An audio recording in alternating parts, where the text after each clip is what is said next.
Hello and welcome to the Overly Animated Podcast, where we take animation seriously. We talk everything animation here, including Victor and Valentino, which we'll be getting into right now. I'm Dylan Hysen, and today I'm joined by Beatriz Mourad.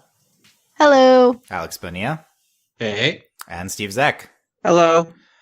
We are, on this podcast, we're talking about the first 10 episodes of the new Cartoon Network show, Victor and Valentino, that premiered this month, ish, on Cartoon Network.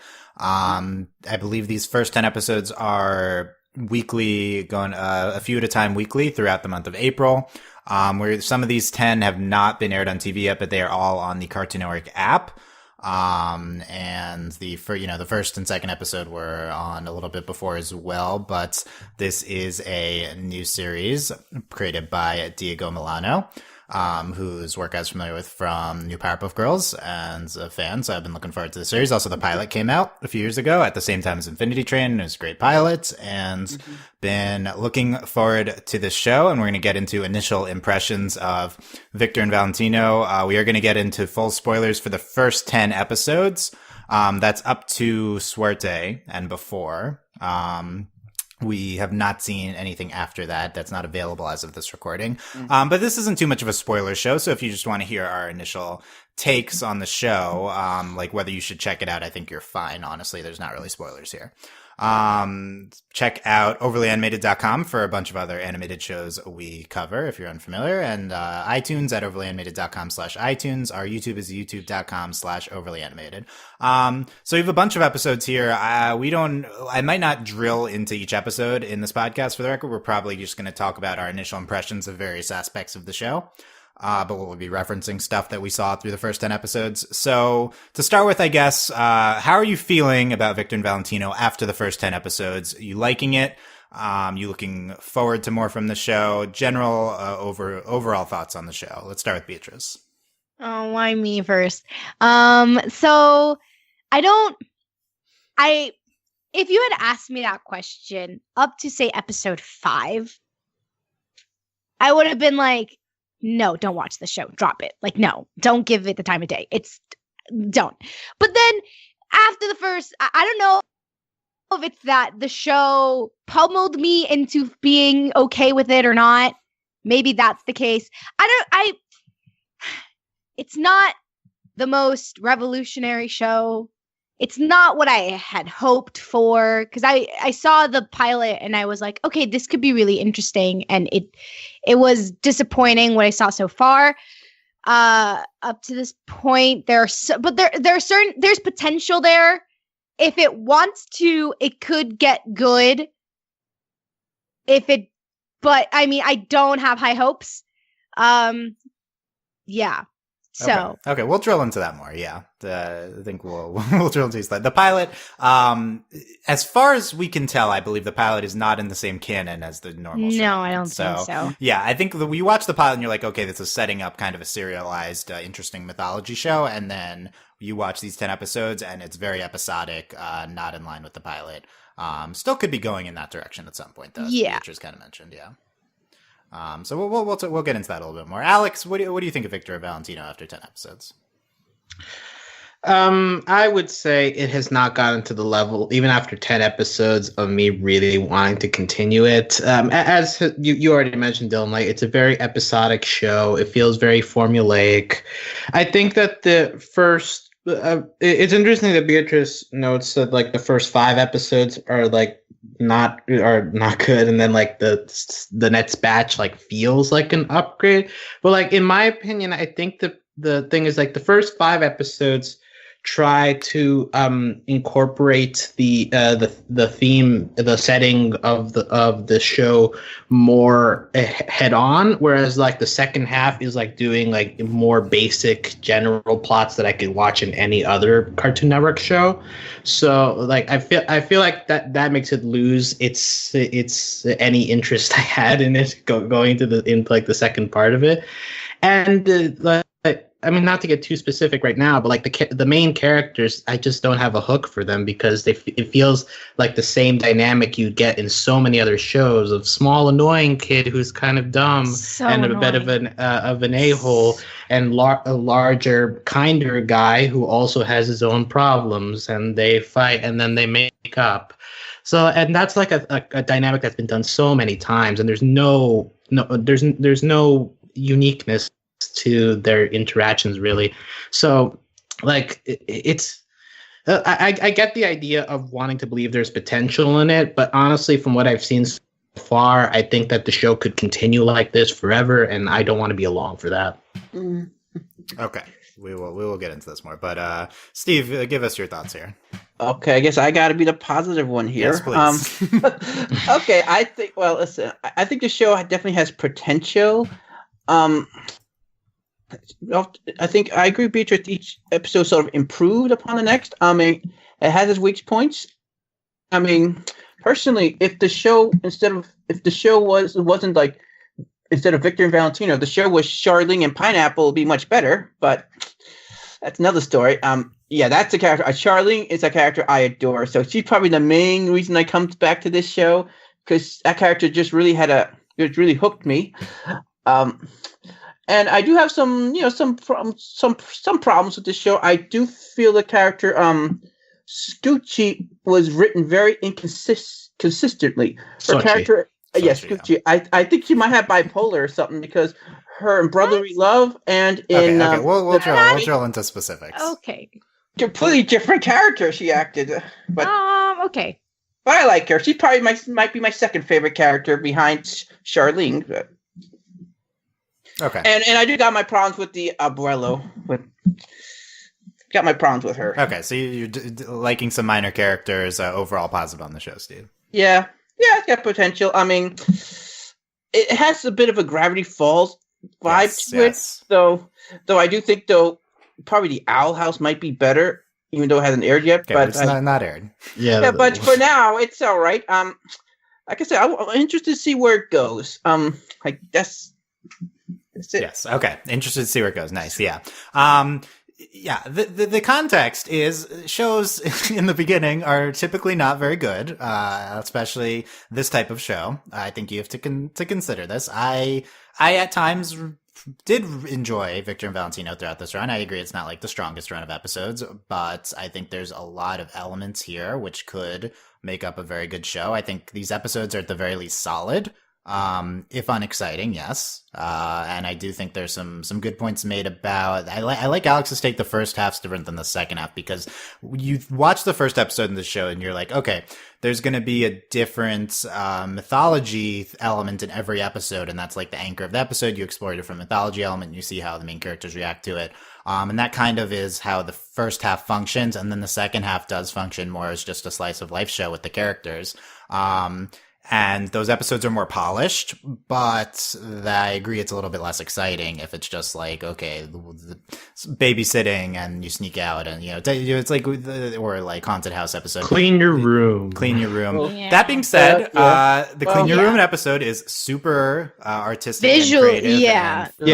That's in terms of just animation, I think that's the strongest episode, because they had the most fun and the most references and changes in animation styles and point of view shifts. It's like that's the most creative episode, and that kind of makes me so angry, because Alex, you're right, the first 5 episodes are the ones that actually start trying to tap into kind of the culture and the setting.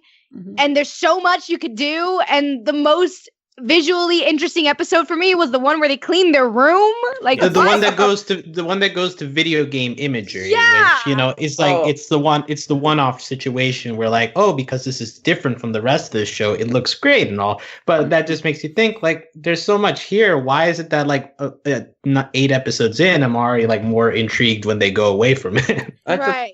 So different. some episodes were very predictable. I thought Legend of the Hidden Skate Park was so predictable. I pretty much predict everything. Name of that kid from Avatar that like had Dante basically Bosco? Lost Boys but was Avatar. Like it's like Dante Bosco was like, I'm gonna play the guy that was like my rival in that episode. It's gonna be Jet. He's Jet. basically Zuko's Jet. Yeah. That might be my favorite episode. You guys seem to like it. Really? Legend of the Hidden Skate Park. I think there's the most there. I didn't say I like it, but I just said it's very predictable. I kind of knew the Yeah, twist. I think all these episodes are a little bit predictable. There's some great stuff visually here. Be patient with the beginning of a show. I really want to stress this. Like, I've really said this. We've covered the beginnings of a lot of shows, and I've said this a lot of times. First episodes, never good. Early runs of episodes, also never good. This is 10 episodes. It's really 5 episodes. Oh, right? okay. Never Good is an overstatement. We've had some strong shows. We've had some strong. Okay. Yeah, runs, yes. like the Promised Neverland. That was a Okay, Craig of the anime. Creek. Well, that's- Like Craig of the Creek Okay, is like look, a yes. total slice of life show, and like that. Well, hits here's- Craig of the Creek is the show, but better thus far. But here's what I want to say: the show has some really interesting mythology things we're exploring. I know that there's really talented people behind the show, and also I think like the fact that the show is set in Mexico features incredibly diverse crew and cast of incredibly diverse characters. That I will have like lots of patience with this by the way they're approaching this show. Like, we've earned a lot of trust, I think, in the way the show is being approached. Yes, it's not coming together fully yet, but this is a typical Cartoon Network show. Like, this is, and that's frustrating, but like, this is not, I don't think that, Craig of the Creek is a little bit of a standout of this type of show. I don't think this is, super out of line with, some other, this type of, kind of kids animated show. Cash, I don't know. I think it might be better or as good as Steven Universe in the same Right. timeline. Let's remember, like the same Steven, number of not balls. brilliant out of the gate. Of course, yes. Giant Woman was the 3rd episode, so shut up on that. I mean, but I will say, here's the thing. Here's where I'm not because I agree with you. We need to give it patience for the reasons that we don't see this type of setting, these type of characters. We don't see this often on TV. So I agree with you being patient because of that. But in terms of like being patient in terms of quality, I've seen shows that maybe like Steven Universe is a good example where it's like, sure, maybe they're not the greatest show at first, but I can sense the ambition. You know, I'm like, okay, but there's something brewing here. There's like, maybe they don't land, but there's the intent for what they want to do is there. With this show, I'm like, the intent was in the pilot. And then these episodes happen and I'm like, no, show me. I don't care if maybe it's not polished, but give me like the ambition to hope for something big. Like I wanted to sense a little bit of something and I didn't necessarily sense that kind of fire. I think the ambition is in the elements that are brewing beneath the episodic surface. So the mythology elements, the visually like standoutness of episode 6, right? Like these are elements, like the show has strong foundations that if applied in this non kind of boring episodic way could be a great show. Right. Like it's constrained by its formula. Right. This is just the typical Cartoon Network formula.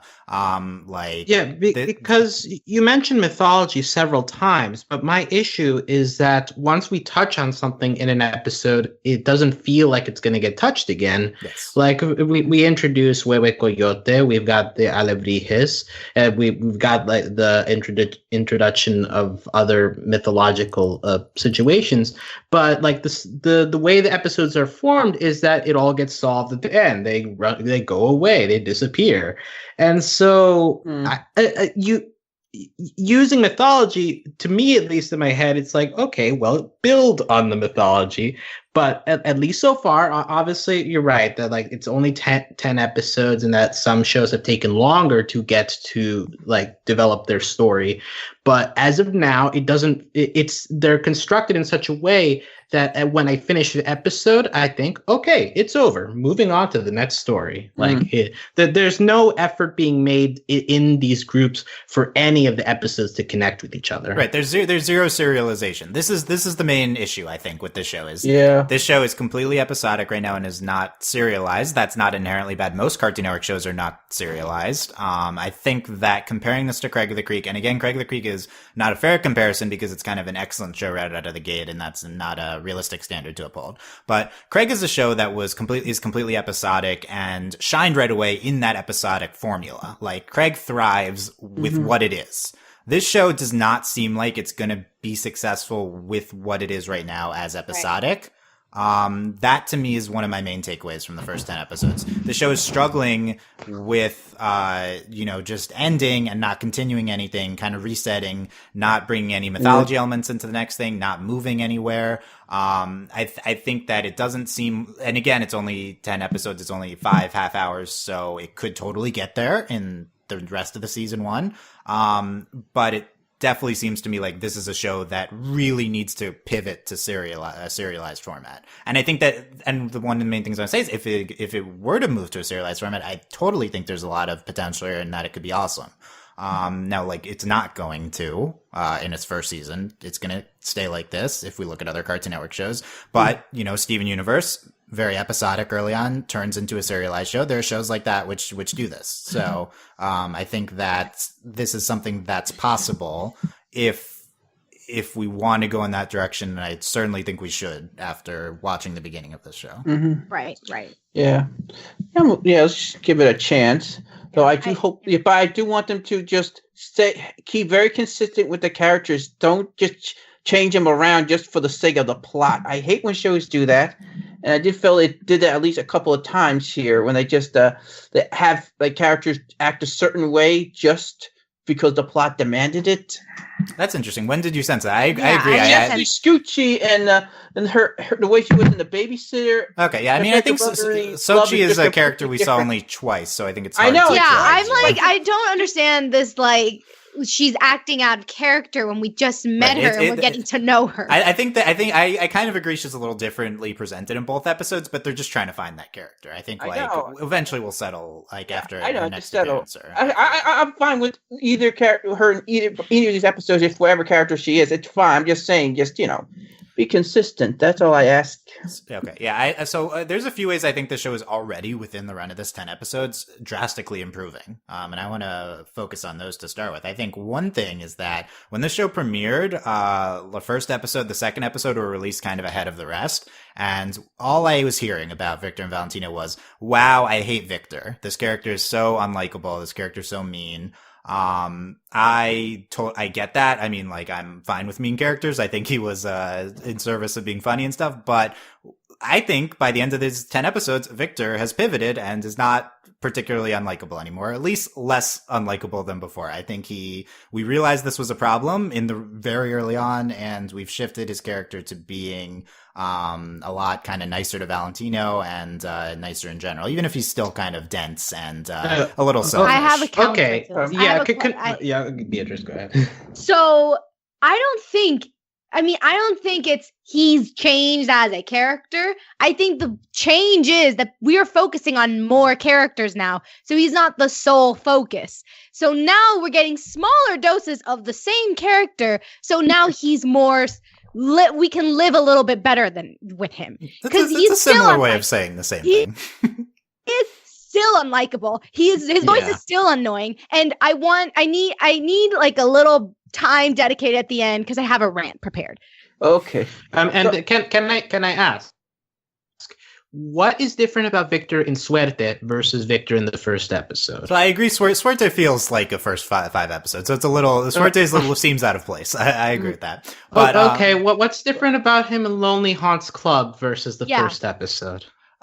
He's more sympathetic because he's not like exerting his badness on Valentino, right? Like he's being tricked by Charlene, and it's also lampshaded how there's this line in Lonely Haunts Club, one of the standout lines, I think, the first 10 episodes. Can't you see she's manipulating your horrible sense of masculinity? Like, we're aware of what Victor is. I think that's the main difference. Okay. Is being aware of something the same as fixing it? It's a start. It's a start. It's a start. But, being aware of it and then not seeing the character progress, it's a problem because it's episodic. I feel like So you're Right, right. there's no way to get- this yeah, frame. yeah. It's because of this frame that we're not allowed to actually see any growth from a character that desperately needs to be showing growth, or else he can't be the protagonist. Like, he can't. If we continue with so much, like, if the first 5 episodes dedication to Victor, this show is not going to work unless he does some major growth. Because this is like, oh god. Well, I see, and one comparison I'd like to make is regular show, because Rigby and Mordecai start off with this very similar dynamic of Rigby being very annoying, being the less quote intelligent one of the two, sort of thing. But like eventually, like past like several seasons, I'm aware like he like gets a girlfriend, he calms down a little, he goes to high school, and like so at some point like they do eventually change his character, but I dropped the show after like 2 seasons because like Rigby kind of just stayed in that mode for too long, and at some point it just gets grating on you. As much as like the episodes around the characters are funny, but if the main character stays in that mode, it's hard to like be happy when the problems are all solved at the end of the day. What do you think though, Dylan? Like, you think in Legend of the Hidden Skate Park, you think that was a big turning point for his character? I think we could say. Or was it Cleaning Day? Cleaning Day. I mean, I think that's the start of when he starts to be less grating. I agree he's basically the same person, but yeah, it is the framing around him, right? Like some of these early episodes, he's just being kind of bad to Valentino, and it's like, oh, this is annoying. But then that's not really a thing in later ones, too, you know? So I think this is an improvement in how this character is handled. But it sounds like you guys, Beatrice and Oxley, still pretty down on Victor. Yes. Yes. Okay. Yeah, fine. I fine. mean, he's fine, Steve. Yeah, well, he's no Charlene, but he's fine. Okay, who can be? What about Valentino here? He's the likable one of the two. The Valentino. I got one problem though. What is his what? Why does he hate Pineapple? Pineapple's done nothing to him. Pineapple's a sweetheart. I don't get they keep calling them rivals. They're the rivals. And For what it's set up reason? for a I future understand, episode where Vic. we'll talk I about understand how it's Because developed. their abuela and their I don't know if she's their abuela or their mother. Yes, they are. They're rivals. Their grandma, yeah. So it's like, you know, it's the yeah. Montagues and, you know. Yeah, they're the Charlene and Pineapple are the grandchildren of Maria Teresa. Who's but the rival but of if I can Grandma understand Chocolate. though, them having the little antagonist relationship with Charlene, but you know, Pineapple really he's done nothing wrong.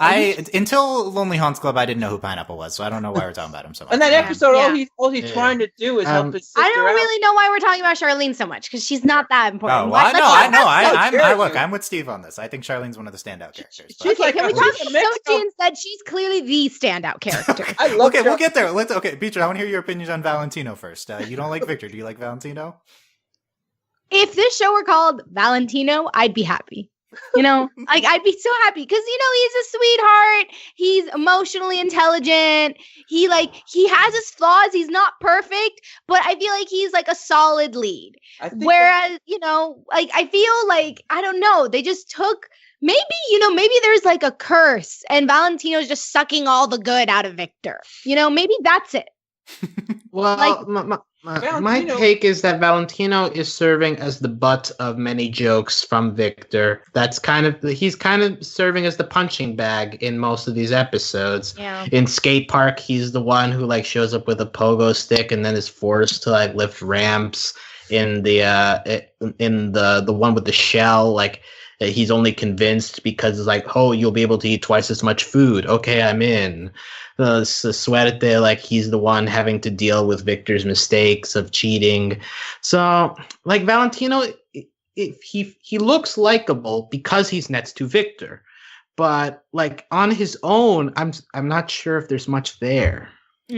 That's my take. I think Valentino's kind of boring. That's I mean, I'd almost take Victor be honest. because we don't like him, but he's kind of interesting in how unlike. Well, Victor is the one who if I may propels most retort- of these plots. Is the yeah. thing. Yeah. If I may retort though, Valentino, his likability, he's essentially can be Steven Universe in a way. If he was the main character, sole main character, it would be sort of like Steven Universe. Yeah, I think if they kind of exaggerated his character to be more nice instead of being like if he is as nice as Vic is as annoying, I feel like he'd have more personality. He'd be more of a Steven. but at the moment he's kind of just the straight man to Vic. So he's so it's, and he is also like, I realized like later on he is like the older one of the two, so it's kind of like if he takes on more of like the older brother role versus say like I'm just gonna let like instead of just letting Vic walk all over him, if he's like, no, I'm the older brother here, and that might give him more personality. I don't know. I'm just like, I feel like with Val, they just don't quite know what to do with him because they I don't know what it is that they want with Val. I need to apologize. You just told me they were brothers. I wasn't sure they were brothers or cousins until just now. They were half brothers. Wow. Yeah. Half brothers. Okay. Yeah. I mean, they're staying with their grandma. We haven't. They're staying with her for the summer. They're not staying. Presumably. Yeah. Again, Gravity Falls is right. Okay. Well, yeah. I want to get back to that in a second. Yeah, I think Valentino has a lot of potential just because he's a little bit of a blank slate right now, so we can do kind of whatever with him. What about Grandma Chata? She's kind of the third main character here. She's amazing. I love her. Okay. Okay. Yes, you love her, Beatriz. Why? Because she's like she has this like hidden potential within her. I don't know what they're gonna take from the pilot, but like she can control. She's a waterbender. She's really cool, and like I would have much rather have had an episode, where she goes to like the WrestleMania-esque thing with her friends. I rather would have had an episode just going with her. Like I feel like she has so much fun, but then we're with the kids, and I'm like, can we just chill with Abuela? Like her, like. Her fifth quinceañera. I mean, come on. If she celebrates every 15 years, she celebrates a quinceañera. I want to hang out with this woman. Like, come on. Alex, what do you think of her? Yeah, I enjoy her, especially compared to her kids. Like she seems to get a lot more of the earnestness in this show. She's got a lot of good lines. So like Hurricane Chata is like her just laughing around and stuff, and the Quinta Quinceañera is also a good episode for her. There's a running gag where like she shouts at the kids and like the background goes into like rainbow colors and it gets all shaky and whatnot. So I guess that's a okay thing. I don't know. So they're doing things with her that I feel are. I think that's one example of the setting of Mexico being used well, because she does give off a lot of the basic qualities of a classic abuela, and so like I feel comfortable when we go to her, and she's kind of in the background for now, but like other than like a couple of episodes, so right now she's fine. And can I just say I love her relationship with like Don Jalapeno. Like I'm like I love it. Like I you ship them. I ship them so hard. Old people love. Yay. So hard. I loved her in the Hurricane Chata. I do wonder though, if they're going to keep her as this like the gag of that she's unaware of any supernatural stuff. Yeah. Like she's like the only character in this town that probably doesn't unaware of it. If they're going to keep that running joke for the whole series, or will they develop she's that? Very aware. Yeah, Maybe she's very aware. Think they're hiding it though? Right, ignoring the pilot, there's no indication that she's aware of anything, I think, right, from these first 10 episodes. Right. But I think totally the direction we're going is she's, like, knows everything, and she's, like, the mastermind of the... she's a villain? Of course she knows everything. She's not a villain, but she's just, like, in control of all the supernatural elements. Well, like, and in the first episode, she's the one who tells the story of like what the alebrijes are and about the god of mischief, Estás Atrapado. So like she's the one who's giving that information to us. So I don't think that it's totally she's unaware of it. Well, there's I think there's hints. I mean, I don't know if that means she's aware of the thing behind that, but she's aware of the framing. The mythology. The maybe mythology it's just maybe like for me, it's just like the last episode's like the last impression I have, and it seems like they would. I mean, Swart there, they would go into very much the joke of she's clueless of what's going on. Right. Like, I agree. That's definitely what they're doing right now. I think like this is also a reason. I think again potential. I think totally I think it's the most interesting place to go and the likeliest place to go that she is like aware of a lot more than where we know, and that could be really interesting because I think this character. Okay, she's the nice grandma. She's blind. That's interesting. And also, but she's not just nice. Like she has a lot of more. She's not just the nice one. Like she has some bite to her. She is that gag of her being scary, but also like she puts the boys in their place. She has her own thing going on with Don Jalapeno. Like I think this character could totally just be have nothing to it, but there's actually some fair amount of depth in her through the first 10 episodes. And Vic definitely needs that discipline. Someone needs to give them discipline to keep it in line. Yeah, I think I think we all agree on that. Yeah. Yeah, but I guess that is a good point. They give her own life. She doesn't exist around the kids, which I feel like other shows might do. So that is a good decision to like have occasional B plots where we look at her like the example the dates with Don Jalapeno. Like that's a good way to do it. Mm-hmm. Yeah, and even when it's her controlling the lake and stuff, it's framed around this program she likes to listen to, and small ways I feel like that we learn stuff about her as well. And she has her own things going on. Yeah, I feel like she might be the standout. At least if we're criticizing Victor and Valentino, I think she's definitely something you grasp onto from the show moving forward. Yeah. I want to go back to mythology. We talked about this a lot already, but just generally, so it's been presented episodically. The mythology, Mesoamerican mythologies, Diego Milano describes it as of pre-Hispanic indigenous people of Americas. I think there's a lot of interesting things presented in these episodes. It does seem like we lose a little bit of it as we're going on. I'm not sure to the extent that 6 to 10 have specific mythologies to them, whereas it seems like from the first episode it's like, okay, we'll do a different myth every episode. And that's really interesting because it seems like such a pivot, but at the same time there's supernatural things happening, but it's less specific, right? Like it's just who knows, it might be another supernatural like thing that connects them all together, like some supernatural mastermind we might find out at the end of the season. Like, I wouldn't mind if the reason that they decide to hold off on using doing kind of like a monster of the week thing with this mythology is because they noticed that maybe as they were making it, they noticed, hey, we could have we're kind of throwing away these stories and these like potential myths. Maybe we can hold some off for make them more like serialized or something. So I wouldn't mind if they focus keep the episodic stuff to be more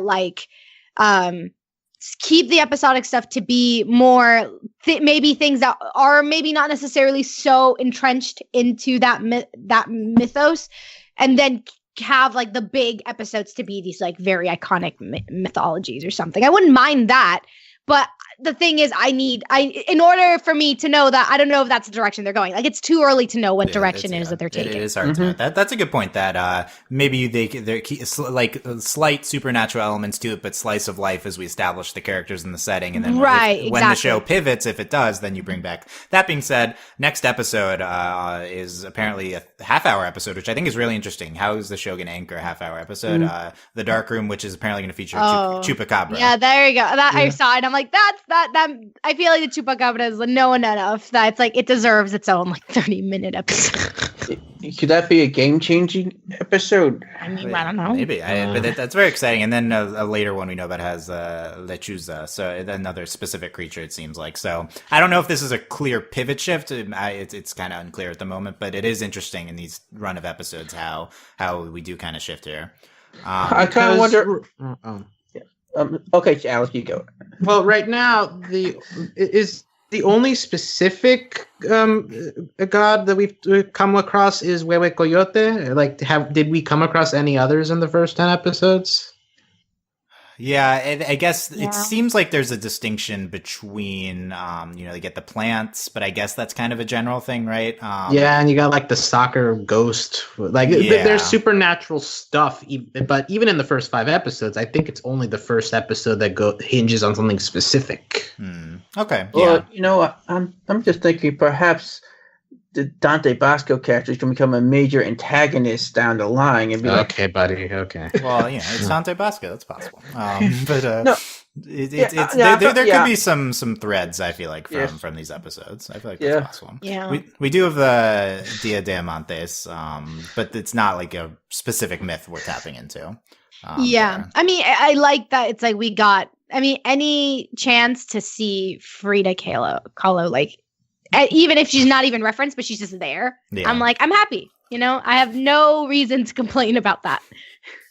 Yeah, I like that. Let's get back. I feel like someone will name that as their favorite when we get to that. But yeah. So okay, and in general with the mythology, like it seems like it could be a Gravity Falls type show. Like they're there for the summer, siblings exploring mythology, and they're in the town that they're in. Like similar, people like love how Gravity Falls explores that. It's not like Gravity Falls is super serialized right away either. So I think this totally could pivot to being a Gravity Falls type show, and I think that's why a lot of people are going to keep watching. I think that's very valid because I think the mythologies presented are some of the most interesting parts of these episodes. Yeah. I got that formula like with Victor and Valentino, Dipple and Mabel. Abuela is Uncle Stan, but we just don't kind of have a Zeus. We don't have the formula is honestly very similar. So and I would say I'd say keep watching because I mean Gravity Falls was much better right away, but it's not like it took a little bit for that show to also get to know exactly what it was too, and then eventually there was a lot of serialization, but. That being said, and Gravity Falls is also a half-hour show. It's different. These types of 11-minute board driven. I think it's sometimes takes a little bit to get going. So I don't know. I've said that a few times, but let's talk about some of the minor characters. We've already talked a lot about some of these, but Steve, you've named Charlene as your fave. Yeah, Charlene's my Sochi fave. Is your second. Okay, Beatriz. She's a mixture, kind of a combo of Jana and Mabel, like.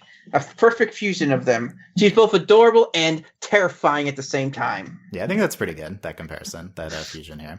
I think Charlene, she stood out to me a lot in episode 2 as just being like way more interesting than anything else that's happening. And she doesn't do a lot, but then she's back in 9, and we're kind of focusing on her crush on Victor. But I think it's like she's like creepily crushing on him, so I think it's kind of fun. Yeah. Unless maybe Victor deserves to have a creeper like that. Like, right, you're not gonna feel too sorry for Victor. Hard to sympathize with him. I mean, she's hopefully she's good intentions. With hopefully, she's very creepily she's like what? She's like 6, 7. Right, like she doesn't know morals yet. It's fine. But I'm hoping maybe she can at least try to end this little family feud here. I mean. Yeah, it's Romeo and Juliet with her and Victor, right? So, we never know. Maybe it could be Victor and Pineapple. Maybe that's. We'll talk about Pineapple, I guess. Maybe. I think Charlene's very fun so far. Looking to see. And like I said, if this show if it was Charlene and Pineapple with the main character, that could have worked too. Okay, quickly, what do you like about Pineapple, Steve? I just Charlene. I like it. Yeah, right. Okay. Sort of I feel like Pineapple's nothing so far. Okay, let me just say in defense of Pineapple. Does he really need a defense? Yes, because he is more of an interesting character than Val. Because literally, I part of me does agree with Steve in that like it would be really cool to have Charlene be this like crazy character who gets into these crazy shenanigans, wanting to talk to ghosts or something, and Pineapple is just the one who's constantly having to save his little sister. Like you see him in the Hurricane Chata episode, like you see this giant wave, and what does he do? He grabs her by the head and runs away. He's like, nope, we're not doing this. So I kind of am like, you know what? That dynamic to me is much more interesting than the dynamic that Vic and Val have at the moment. He's a sweetheart. Okay, he seems nice. Yeah, I think it's fun with those two in episode 9 when we're like, oh, they're our rivals. It's like, when did that happen? That's kind of fun. It's really funny. I really think Victor. No, who's the nice guy? Who's the Val? Okay. Yeah, Val is forcing a rivalry on him because he doesn't want to be left out because his grandma has a rival with their grandma, and Val has a rival with Charlene. He just doesn't want to be left out. I don't think so. I think it was that he was at that point he was like he had been kidnapped, and that's why he was upset. I think that's why there was like a rivalry, because he had been kidnapped and he found the note saying all these things. I will say part of me was rooting in that episode for there to be a switch, that in that list, instead of it being that it was Charlene trying to convince Vic that it was a date, it was Pineapple trying to have Val as a date. That was what I was hoping. That's a good ship. And then I was like, and then he thought, and then it would have been funny because Val thought it was going to be Charlene, and then in fact it was actually Pineapple trying to have a date with Val. But that didn't happen. And I think maybe Val, is threatened by Pineapple because he wants to be the nicest person in the town, and Pineapple is a threat to that. Does he want to be the nicest person in town? I don't think that's. I'm trying to come up with reasons. I think a large element of Val with this rivals thing is that Val like wants to get in on the excitement of Victor. So I think he's like, I want to be in. I want whatever's happening. I want to be included and stuff. So it's like, there are rivals. Like it's exciting stuff's happening. Yeah. Okay. Yeah. Beatrice, talk to us about Sochi and what you're because seeing in her. she's so talented and beautiful and just wonderful.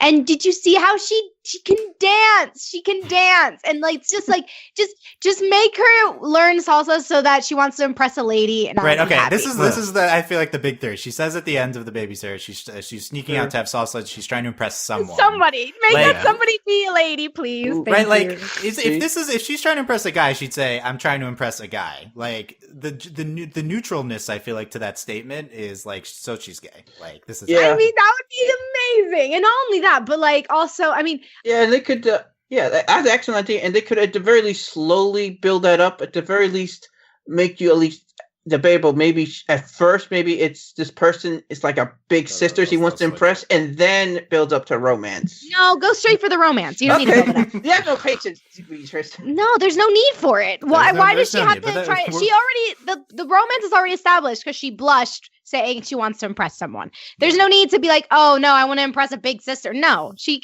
like, no, I want to impress if we don't know who it is she wants to impress. But if it is a lady, she's like, no, I want to impress this girl. And that's it. You don't need to build it up. You don't build up straight romance. I think that's what we're doing. I'd be interested to see because this whole town seems to be either a bunch of old people and kids. Like, where is anybody her age? That's kind of well, a bunch of people that were dancing salsa were around her age. Yeah. Yeah, when are we introducing Sochi's girlfriend? I'm just saying. And I don't know, she's just very like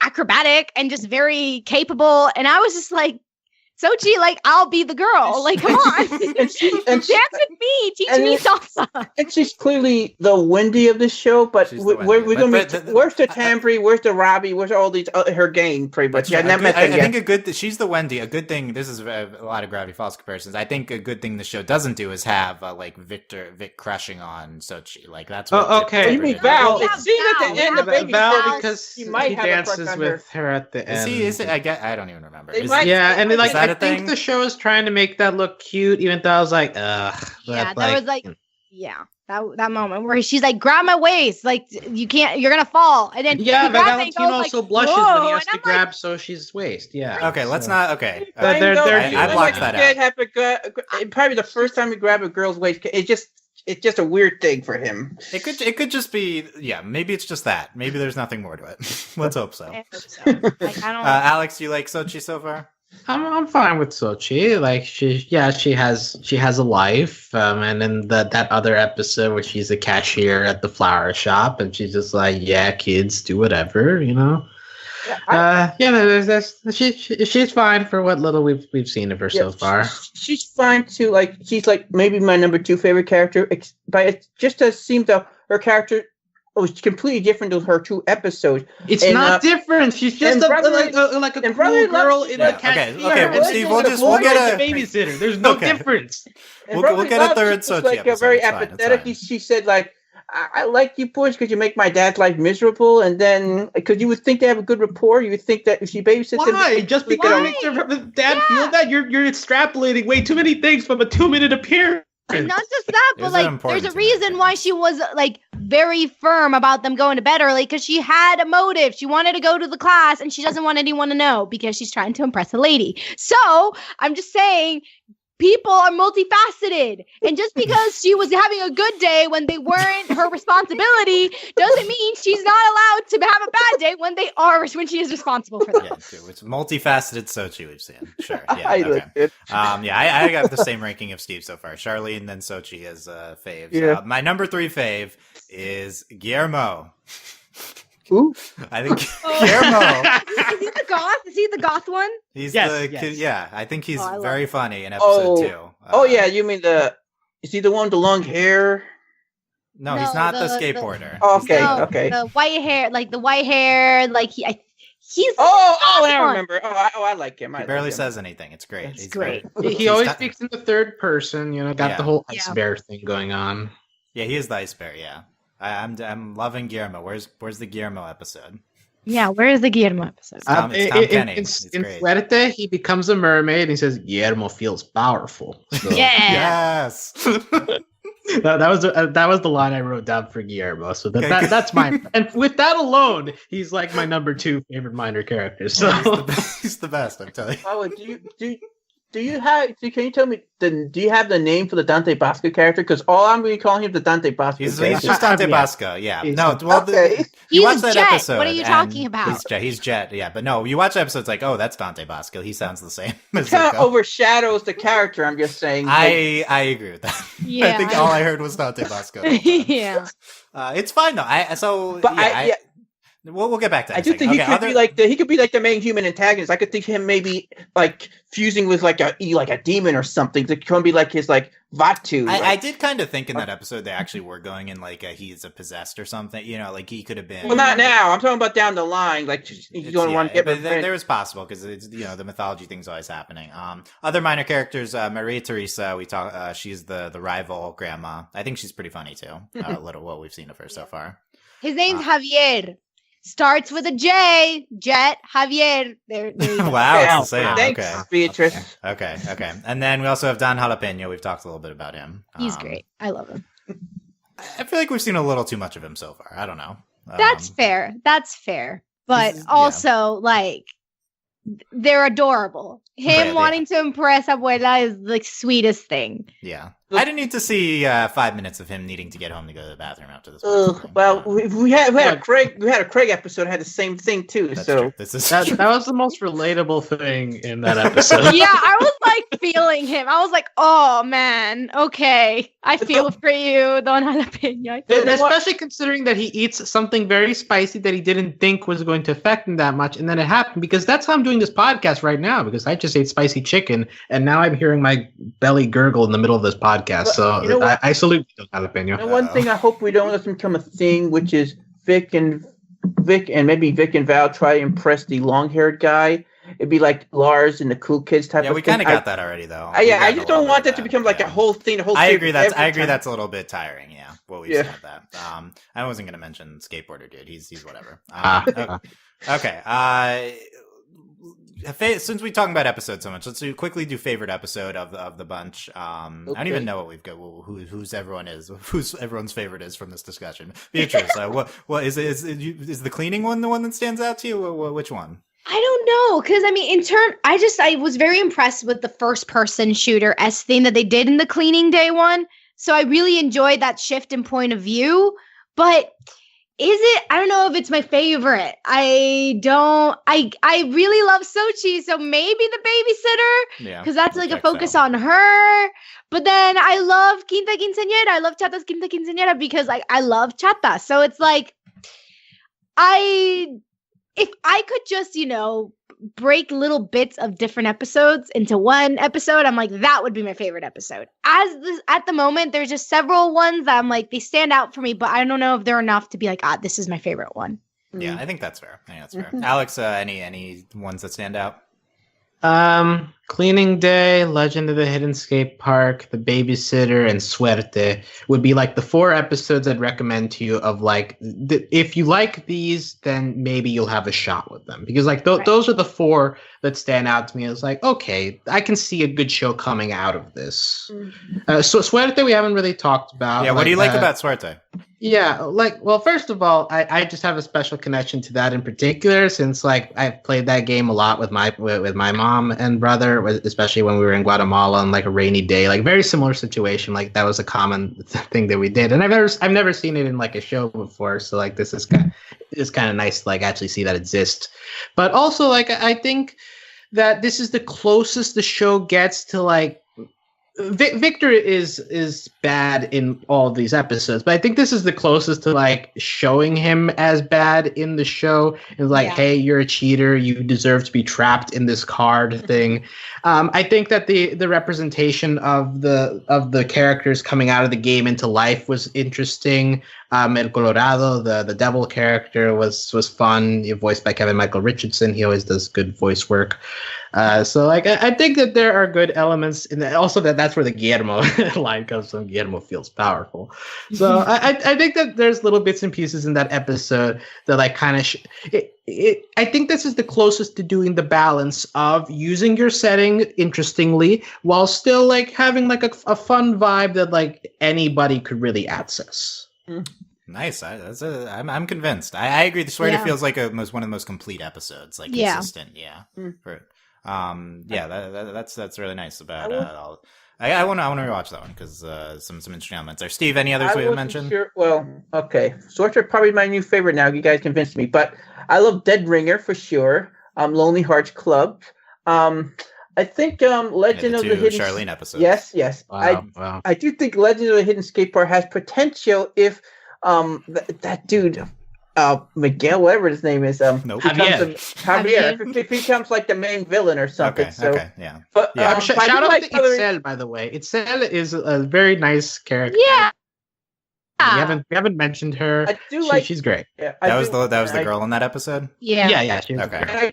I do like the babysitter. That's pretty good too. Because I also like the idea of babysitter that they didn't like. Sochi very relatable. She was very neutral. She was not like they didn't make her like a super nice like babysitter, nor was she super evil. Like she wasn't like Vicky from Fairly Odd Parents, nor was she just like just like let them run all over her, just whoever she wants. She was firm, disciplined, but she was sympathetic and relatable too. So they didn't. She also just snuck out and left. And Christina V, man, I guess her being a babysitter could be a typecast for her. Yeah, I mean, Marinette though, so that's good. Fun seeing Christina V here. Cristina Valenzuela as credited in this show. Yeah, I think that's really cool. The way credited is that. Hurricane Chata too, though. That could be something. In what? Hurricane Chata. Okay. There's some good stuff in Hurricane Chata. Yeah, I want to co-sign Cleaning Day and Legend of the Hidden Skate Park as kind of the best ones thus far. I think Skate Park is pretty funny at times. I think that stood out to me. There's a funny line when it's like my sense of self-worth at one point, which was one of the best of the season. And then also this dog with a dope hat gag where we showed at the end. I thought that was pretty successful too in that episode. And yeah, Cleaning Day just artistically really stands out, and was really impressed with all the video game artistic integration there. Yeah, I mean, I think like the second half, there's some solid stuff here in the second half of the show. We talked a lot about it already, but the Mexican setting of the show in Monte Macabre, the fictional town here, and how we display the culture of the town throughout the show.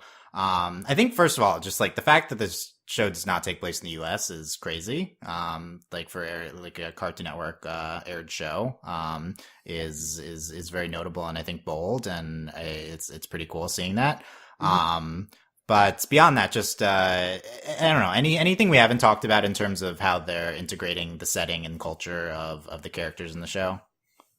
Well, I don't know if this is like integrating the culture, but there is something that kind of bothers me, and maybe I'm being crazy. You guys tell me this, but it annoys me a little bit that you have these two half brothers, and the one that's extremely unlikable and like isn't emotionally intelligent, he's the one that has like an accent. But then the one who is like emotionally intelligent and is kind of seen as like the smart one doesn't. And I'm like, what are you trying to say? Why give one an accent but not give the other one? Like, I don't know. I was just kind of like, that kind of rubbed me the wrong way a little bit, especially in the beginning. Related to the intelligence point, also I'll note that in the first episode, one of the gags, I don't think it's used in the other episodes, but one of the gags is that Victor can't spell correctly, and like that feels to me like a very dangerous line to be going across. Like come on, like we're really going with somebody can't read, like that's our way of like showing that somebody's dumb. So they I don't think they use it again, but like there you're right, there are moments where like if the Victor Valentino contrast sometimes feels a little dicey. Yeah, I mean, I don't know. It just that kind of just took me by surprise because I'm like, okay, so your show that wants to do like pre-Hispanic like mythology, awesome. But then the way that you're presenting these characters, one is like a product in terms of just the English that they're using. One's a product of like colonization, and the other one is like trying to adapt and assimilate and is, like doesn't because they have the accent. And it's like, and then the one that has the accent is the one that is seen as the unlikable, is the one that gets into trouble, the troublemaker, whatever. And the one that doesn't, that has, if we take it this way, fully assimilated and doesn't have the accent, he's the one that is like, fine. He's the one that you would trust. He's a trustworthy one. And I'm just like, what does that say? Because I don't like that at all. That's interesting. Was this the aforementioned rant? Okay. I kind of calmed down because I was like, oh, I like the show more than I realize now that I talk about it. But also like, but it's with the characters that I think are the weakest, which are the protagonists, which is like the titular characters I think are the weakest, and that is not good. I do think that's a problem. Now, some positive things I'd like to mention, like I already mentioned Suertes, like, a common card game. The Quinceañera episode is interesting because, like, the person singing at the end, Juan Lindo, is, like, pretty obviously a parody of Juan Gabriel into, like, the similar style of music, similar look, sort of things like that. I found that kind of fun to, like, introduce. And like, the idea of a Quinta Quinceañera, I think, is something a little bit more modern. Like, as far as I'm aware, like, that's not something that was done by, like, the old time generations, but, like, it's more kind of a new thing. So I find it interesting that we're incorporating it in that way. So that episode stands out. The actual city, I don't like the actual Monte Macabre. I don't get much of a feel for it, honestly. Like, it feels like a normal town. I don't know. Yeah, I mean, when we got these like kind of like wide shot overhead views of like the place, I thought in my head like, I did not think this looked like this. So if they want to incorporate more of the geography of this town into the actual adventures these kids are having, I would appreciate a little bit more. Well, this when I see the settings and the way they do the closing credits, I'm sorry, the show that just pops in my head though is the Rooster Teeth show, Middle of Nowhere, Nomad, the middle of the. Okay. Yeah, the Nomad show. It's just very similar type of aesthetics. That's interesting.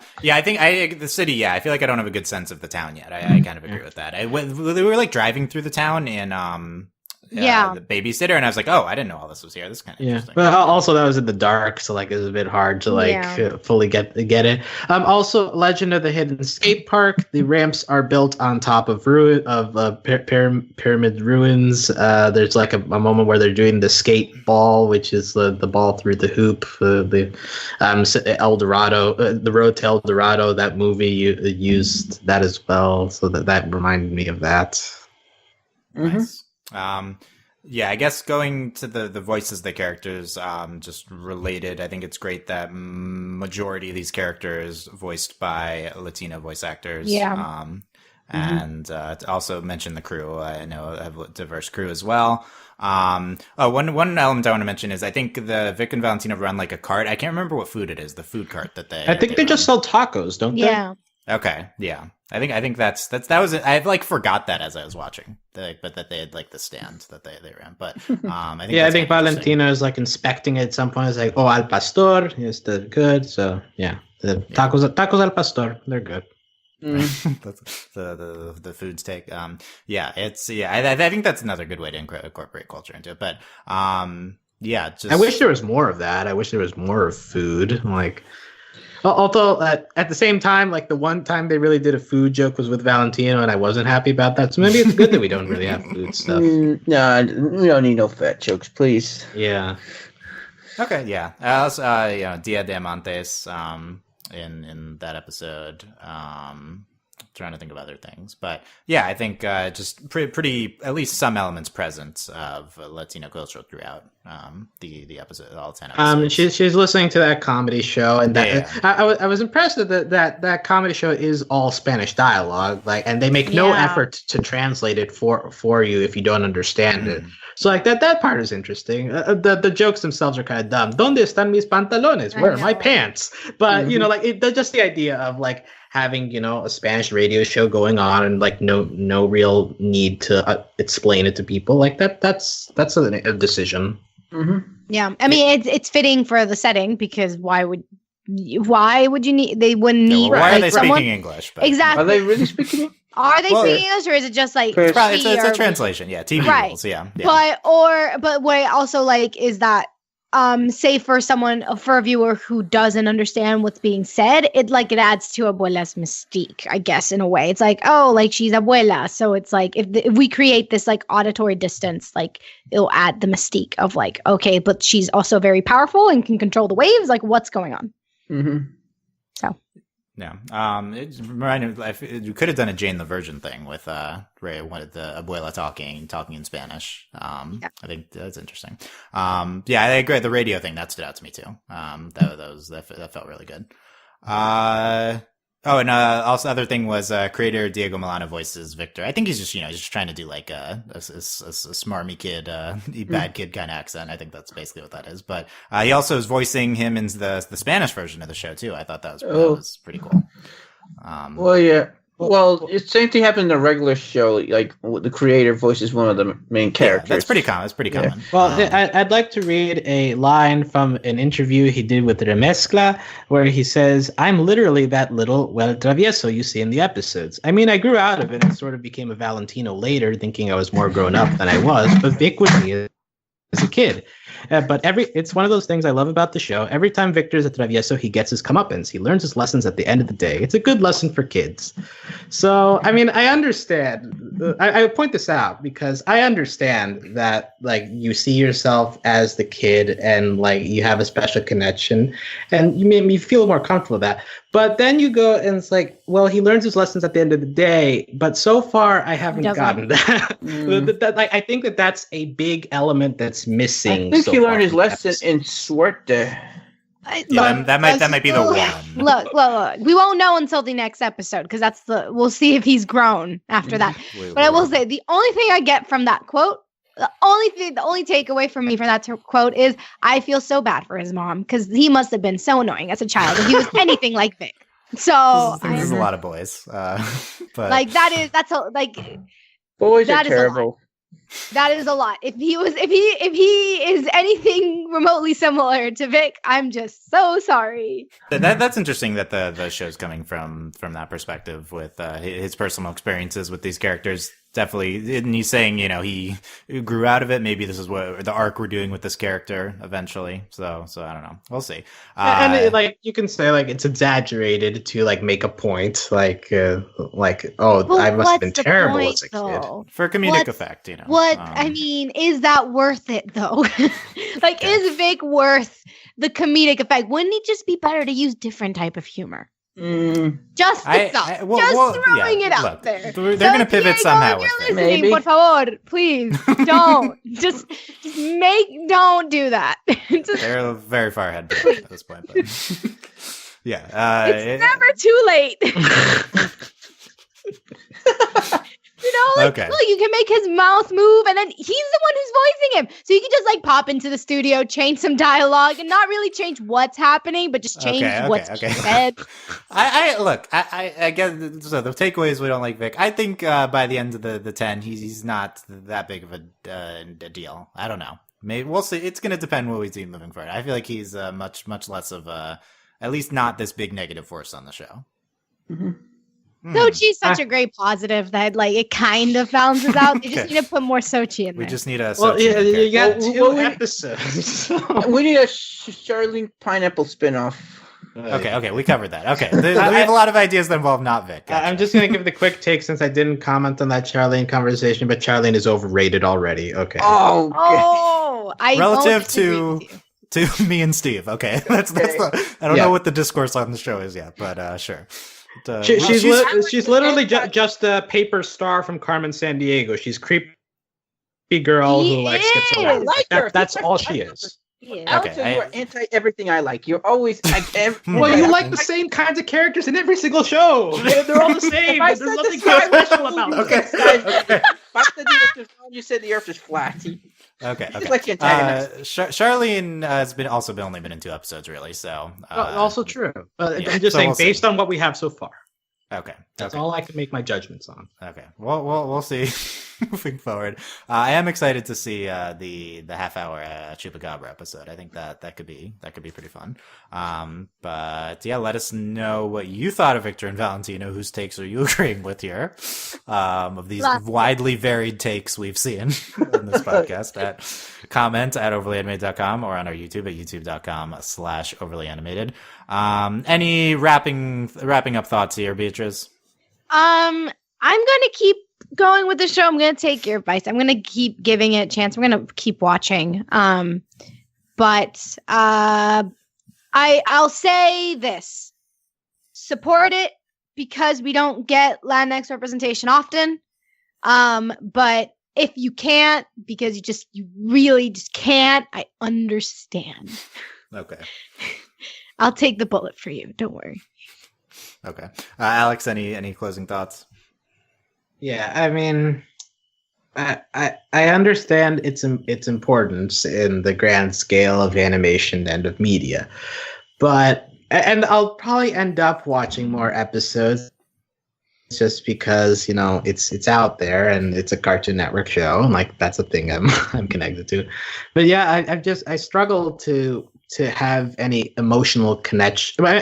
I struggle to have an emotional connection to the characters. I think that there are elements in here that, as we've discussed, like do stand out, and there are bits and pieces that you can like. They show up for a minute, and you're like, okay, I'm happy, and then like the rest of the episode happens, like okay, but so yeah, I want to say that I don't recommend this, but also like at the same time, it's like it's a show that I think there's something there, like, but it just you got to like dig into the episodes to really figure it out. So, justice for Guillermo. That's my final philosophy. Yes. Hashtag justice for Guillermo. I agree. Yeah. Hashtag give Sochi a girlfriend. Okay, that's another good one too. Yeah, those are the 2 hashtags. Steve, very brief final thoughts here. I'm interested to see where it goes here. I'm just saying, though, just don't do the whole like Vic and Val try to impress long-haired kid thing. Please, don't do that. So, and more Charlene, please. Okay, more Charlene, more Sochi, more Guillermo. Okay, yeah, that's good. More anyone that's not Val. Val, too many characters. Yeah. That's not good. Yeah. Well, we need to have more of them to improve the characters. Yeah.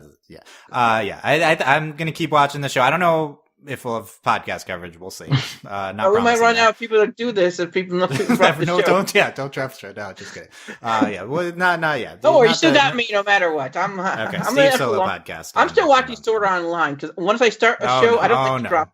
Yeah. Okay. That's proof of that. I think there's a lot of potential here. I think it's an important show. I think there's a lot of. I thought the pilot was really good, and I thought there's a lot of interesting elements throughout this, even if it's not fully there. Also Diego Milano, friend of the podcast a little bit, so another reason to keep watching. Really? Has listened. I think that counts. I know that. I think there's this. I think this is going to be. I worry about it being thrown to the wayside a little bit with kind of Infinity Train and the rest of Cartoon Network stuff happening. But Cartoon Network does seem to be spotlighting the show a lot, and I hope we get a little bit of a following here. I think that the Mythology, Gravity Falls-ish element of the show could definitely give it a little bit of an online following. So interested to see what people catch on to here with the show. But yeah, I don't know. Give us your takes on the show so far, and can come to our Discord as well to talk about it with us at overlyanimated.com/Discord. Yeah, we'll see you on any future podcasts, but let us know what you thought of this one. You can support us via Patreon at patreon.com/overlyanimated. Thanks to our current patrons, especially our patron podcast, John, aka Johnny Bravo, and thanks as always to our patron executive producers, John Ryan, Steve, Alex, Peters, and Hugh. Check out other stuff at overlyanimated.com. We cover Craig of the Creek, which we mentioned a few times. And we'll be covering, other She-Ra? Infinity Train, we'll be covering that when that comes out. So interested in other upcoming Cartoon Network shows. I feel like Infinity Train, Victor and Valentino were pretty tied together. When's the Owl House coming out? Maybe not this year. We'll see. End of the year. This was kind of the first of a wave of a bunch of shows coming this year. So a lot of other great new shows coming this year as well. Yep, I think that's it. Thanks for listening, guys. We will see you next time. Bye. Bye. Bye.